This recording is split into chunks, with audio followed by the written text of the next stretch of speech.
Merci, Président. Alors, j'ai convenu avec le rapporteur titulaire.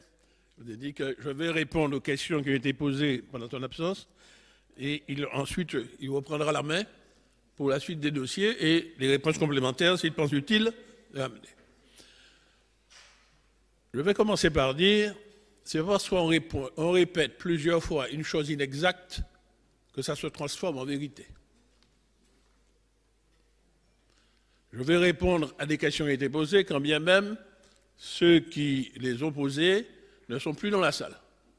Parce que pour illustrer ce que disait le président de l'Assemblée, il y en a qui font les allées-venues, qui ne sont pas là pour répondre. Voilà. Mais comme nous sommes entendus au-delà de cette salle, et même dans le monde, grâce à Internet, ceux qui ont entendu les questions auront les réponses.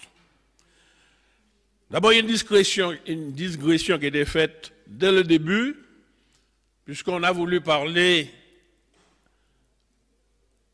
du personnel de la CFTU.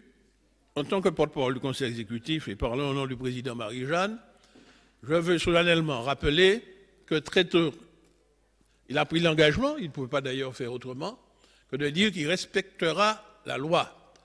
Et en l'occurrence, le Code du travail, l'article L1224-1, que je connais bien, vous connaissez mon passé de syndicaliste, qui dispose que lorsqu'il y a une reprise d'un contrat de service public, il y a une obligation pour celui qui le reprend de poursuivre, de reprendre les contrats de travail avec tous leurs acquis. Les contrats continuent à poursuivre, à faire leurs effets, leurs contrats de travail. Ceci a été réaffirmé par le président Marie-Jeanne dans un communiqué qu'il a rendu public et signé de sa main. Ceci, d'ailleurs, était déjà dans la Convention de service public en exercice, c'est l'article 56, si j'ai bonne mémoire. Donc, il n'y a aucune ambiguïté là-dessus, pour utiliser un terme que le président Marie-Jeanne utilise souvent, il n'y a aucune ambiguïté. Maintenant, le collègue Boutrin, qui était mandaté pour négocier avec les délégués syndicaux, je parle sous son contrôle, a réaffirmé cet engagement. Il pourra d'ailleurs le dire lui-même, donc je voulais faire cette mise au point, puisque certains ont voulu remettre ce débat sur le tapis au sein de l'Assemblée, alors que la question concerne Martinique Transport. C'est vrai que le président du Conseil exécutif est ex-qualité président de Martinique Transport, donc on peut mélanger ces deux institutions, les confondre alors qu'elles sont distinctes. D'un côté, il y a l'Assemblée, il y a la CTM, et de l'autre, il y a Martinique Transport, dont la CTM n'est qu'un des actionnaires. Ceci étant dit, je reviens au sujet principal qui nous intéresse aujourd'hui. Plusieurs fois, j'ai entendu dire que les communes méritent d'être assistées techniquement. Cela se fait déjà, collègues. Cela se fait déjà. Nos services, la CTM, accompagnent déjà les communes. Je parle sous le contrôle du DGA, Attractivité qui est là, qui peut en attester. Mais on a fait mieux que ça. Une SPL, appelée SPL Aménagement, Société publique locale, a été créée et les unes après les autres, et j'espère qu'elles sont en plus grand nombre, des communes rejoignent l'actionnariat et cette SPL peut travailler aux côtés des communes pour leur apporter un concours technique. Donc ce qui est répété, rabâché comme si on ne le fait pas, je veux faire savoir que ça se fait déjà. Maintenant précisément, l'aide aux communes, nous connaissons ça très bien. L'histoire a fait que j'ai une certaine ancienneté dans cette maison. Je connais moins bien ce qui se passait au Conseil général, mais je connais parfaitement ce qui se passait au Conseil régional. J'y suis depuis 1990. Ce n'est pas une dépense obligatoire de la collectivité. Ce n'était pas pour la région une dépense obligatoire. Ce n'est pas non plus pour la CTM une dépense obligatoire. C'est une volonté politique. Tout à fait volontariste. Au début des années 90, cette aide aux communes s'appelait ARPEL, l'aide régionale pour l'équipement local. Un constat a été fait que ça se faisait au fil de l'eau, au fur et à mesure des demandes, même à la limite, entre guillemets, à la tête du client. suivant qu'on était amis ou ennemis au plan politique, pas au plan personnel, on pouvait avoir tel ou tel taux. Le président Marie-Jeanne a souhaité, dès sa première mandature qui a commencé en 1998, je pense sous le contrôle de ceux qui étaient là, qu'on puisse organiser de manière que sans distinction d'étiquette politique du maire, la commune puisse avoir un droit, donc comme on l'aime appeler, un droit de tirage. Il fallait déterminer les critères. Il y a eu un débat, ça a été débattu, et des critères ont été retenus liés à la fiscalité, au pouvoir fiscal, à l'effort fiscal, au nombre d'habitants, etc., etc. Donc on a codifié. On a même ensuite fait une programmation sur 3 ans. Il y avait donc des PO. On s'est un peu inspiré de ce que fait l'Europe avec les PO. Lui, il le fait sur 6 ans ou 7 ans. Ce qui permettait, dès la création de l'ARPEL, qui est devenue, sous le président Marie-Jeanne, la CRC, l'aide du Conseil régional aux communes, cela permettait aux techniciens qui sont dans chaque, financiers, qui sont dans chaque commune, de pouvoir même prédéterminer les montants auxquels la commune pourrait prétendre et pouvoir leur permettre de monter leur dossier et de monter leur budget. Mais nous avons toujours tenu à ce que ce soit les maires eux-mêmes, avec leur conseil municipal, qui déterminent les chantiers qui souhaitent réaliser, nous très respectueux de l'autonomie de chaque collectivité. C'est la commune, le maire, qui choisit son projet, qui dit voilà ce que je veux. Évidemment, il y a un certain nombre de critères déterminés par la collectivité auxquels doivent répondre chacun de ces projets. Je rappelle ce mécanisme. L'appel devenu ACRC, avec une très grande souplesse, parce que certains collègues ont parlé de souplesse,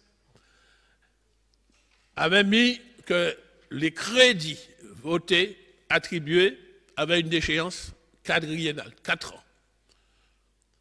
Un constat a été fait, parce qu'on a fait un bilan, pour voir quelle modernité apporter, comment, suivant l'expérimentation faite de nombreuses années, quel correctif apporter. Nous avions noté que certains projets, au terme des 4 ans, n'étaient toujours pas réalisés. Le président Marie-Jeanne nous avait proposé, déjà du temps de l'ARPEL, plus ensuite la RCRC, pour aider les communes en termes de trésorerie, dès la signature de la Convention, de donner 70% de la subvention promise, tout de suite, pour aider la commune en trésorerie. Et puis les 30% restants sont donnés au fur et à mesure que les justificatifs remontent, nous arrivent, ce qu'on appelle les remontées de dépenses.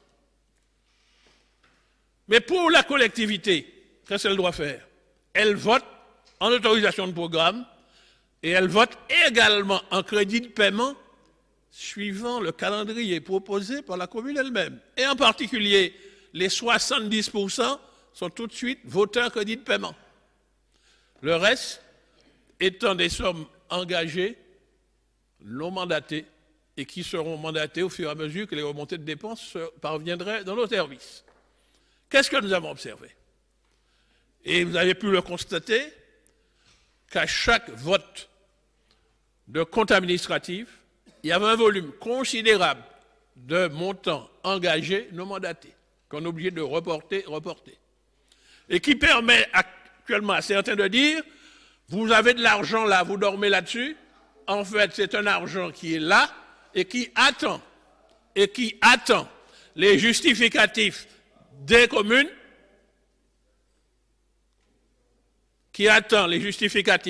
pour leur être versés, et on dit il y a de l'argent, mais en fait c'est de l'argent qui est déjà affecté.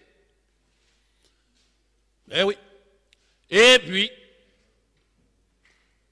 certaines communes qui ont peut-être vraisemblablement, comme disait le collègue du Lorrain, des difficultés pour réaliser, etc., qui sont objectives, sollicitent des levées de déchéance. les levées de déchéance. Anciennement, c'était pris en commission permanente. Maintenant, nous sommes obligés de venir, puisque le Conseil exécutif n'a pas ce pouvoir, de venir devant vous en plénière. Et de nombreuses fois, nous sommes venus en plénière pour faire lever la déchéance. Mais également, nous avons constaté qu'au changement, parce que lors des dernières élections de 2014, il y a eu des changements de maire, comme par exemple à Saint-Pierre, et beaucoup de programmes qui avaient été convenus par l'ancienne municipalité, la nouvelle a voulu la changer. Donc nous avons même eu à voter ici, c'est vrai aussi à Trinité, le collègue parlait, je fais appel à votre mémoire, non seulement lever les déchéances quadriennales, mais réaffecter ces subventions à d'autres projets. Puisque nous respectons l'autonomie des communes. C'est le maire et son conseil municipal qui met en avant des projets. Donc, la souplesse a toujours existé. Mais ça nous crée des problèmes quant à notre trésorerie, ça nous crée des problèmes quant à notre gestion budgétaire, parce que des sommes sont bloquées, réservées, gelées, alors que d'autres projets nouveaux arrivent. Ça peut être nos propres projets, nous ne pouvons pas disposer de cette somme parce qu'elles sont bloquées jusqu'à la date limite qui était 4 ans. Ça nous a paru, en tout cas ça a paru au président Marie-Jeanne, d'une meilleure gestion, une meilleure souplesse, de faire un peu comme fait l'Europe.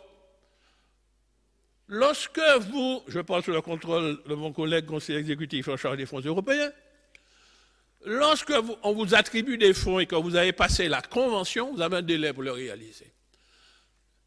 Chers amis, le délai ne commence pas à courir au moment où vous avez déposé le dossier.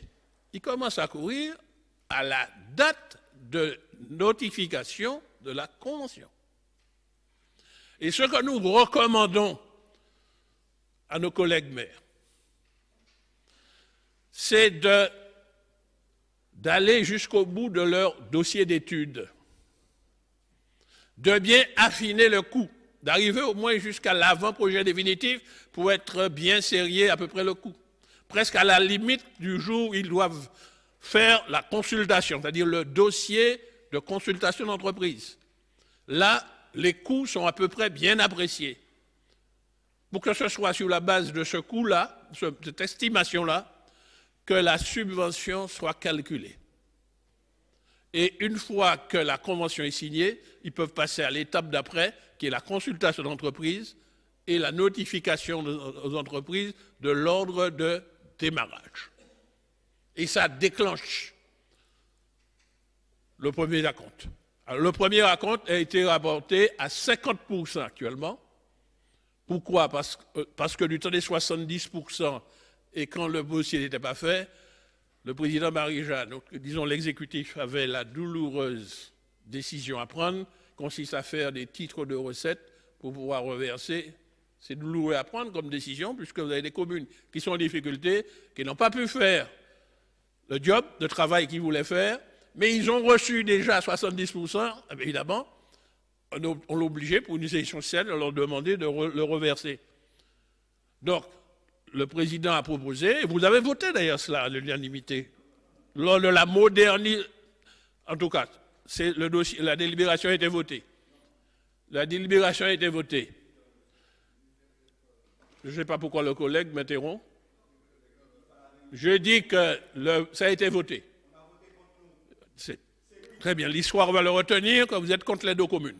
Mais je disais que il a été voté ici, cette modernisation qui consiste à ramener à 50%, ce qui fait que si le dossier est réalisé au fur et à mesure que les remontées de dépenses, le solde sera versé, les acomptes successifs sera versé, on n'aura pas à demander de reverser 70% d'une subvention non utilisée. Parce qu'il faut savoir que vous avez eu à étudier ici des levées de déchéance pour des subventions attribuées en 2009, même 2004. Nous sommes venus devant vous en 2018 et en 2019 pour lever des échéances. Et la plupart d'entre eux, la plupart d'entre elles, ou bien d'entre elles, étaient sur la période 2011, 2012, 2013, 2014. puisque tout celle-là, les déchéances quadriennales arrivaient en 2019, nous avons demandé le lever. Donc, on ne peut pas dire qu'il n'y a pas de souplesse. Mais retenez, collègues, que ce n'est pas la date ne commence pas à courir à partir du dépôt de la première demande, mais c'est à la signature de la convention. Je voulais rappeler ça. Maintenant, pour tous ceux qui nous écoutent, j'ai voulu être court, mais je pense qu'il faut voir, il faut dire, et pour montrer l'illustration du principe, que tous ceux qui ont déposé des dossiers et qui, après instruction, avec l'aide de nos services, ont été éligibles, auront de l'aide. C'est ainsi que les Anses d'Arlé, 5 projets proposés. Bellefontaine, 3 projets. Le Carbet, 4 projets. Case Pilote, 4 projets. Diamant, 6 projets. Ducos, 3 projets. Font-Saint-Denis, 1 projet. Fort-de-France, 9 projets. François, 4 projets. Gros-Morne, 3 projets. Le Lamentin, 1 projet. Lorrain, 5 projets. Macouba, 2 projets. Morne-Rouge, 4 projets. Morne-Vert, 7 projets. Prêcheur, 4 projets. Rivière-Salée, 2 projets. Robert, 4 projets. Sainte-Anne, 4 projets. Saint-Esprit, 4 projets. Saint-Joseph, 1 projet. Sainte-Luce, 4 projets. Sainte-Marie, 6 projets. Saint-Pierre, 5 projets. Trinité, 1. Trois-Îlets, 1. Vauclin, 3. L'Espace Sud, 1 projet. Cassem, 1 projet. Cap-Nord, 1 projet. Voilà tous les projets qui ont été reconnus éligibles et que nous soumettons à votre délibération et, j'espère, à votre vote. Sans distinction de couleur politique.